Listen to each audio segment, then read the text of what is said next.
This is Nightline. And joining me now, the Reverend Jerry Johnston, founder and pastor of the First Family Church in Overland Park, Kansas. That was pretty rough back in those old, that old-time religion, those guys were not wussies. Well, it's the biblical record, and it was a different dispensation. And thank God we live in an age of grace, Ted. So somewhere between the violence, the bloodshed, the harshness of biblical law and how it was interpreted in those days and where we are today, where would you like to see things? Well, I think that Christians are passionate, and one of the things that has taken a wake-up call for believers across America is that many of our freedoms we are potentially losing, and these great landmarks of faith, they're right behind the Supreme Court justice at the U.S. Supreme Court.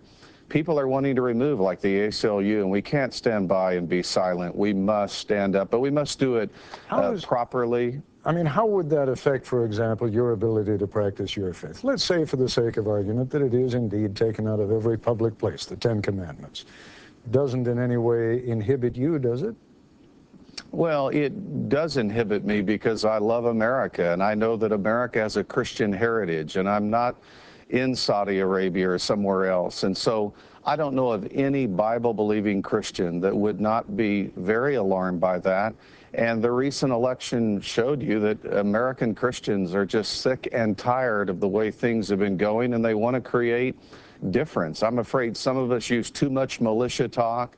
There's some evangelicals, like any community, that just almost provokify it. I think that's improper etiquette, but I do believe that we can make a positive change, and that begins by speaking up and standing up for what's right. When you talk about this being a Christian country, as surely it was originally, I said a Christian heritage. A Christian heritage. No, Yes. You're absolutely correct. That Christian heritage is really of one Christian sect fleeing intolerance at the hands of another Christian sect.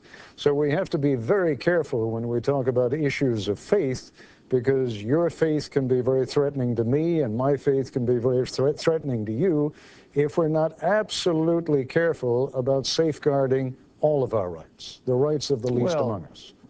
I don't know of any conscientious evangelical that does not believe in pluralism in our country. But the fact is, those were Puritans that landed on Plymouth Rock. Well, those Ivy League schools were principally established to train ministers of the gospel to go proclaim the gospel, Ted. There was a proselytizing intent behind that training. That's our heritage, and if the revisionists want to delete it, they're going to have to delete what is accurate American history. That's why this man wants to make much out of Roy Moore. The question I asked Roy when he was here in Kansas City is, couldn't you have had more influence if you would have stayed on the bench? The violation of the law was the one thing that I had a hard time coming alongside of. I believe in the monument, but I sure wish Roy was still on the bench in Alabama today. And wouldn't it have been simpler if he had just refrained from bringing that gigantic statue into the courthouse? Well, I believe that an evangelical should render unto Caesar that which is Caesar's. I do not believe we should violate the law in order to create change. And I think that's why we can do positive things and we can influence elections from the precinct level right on up.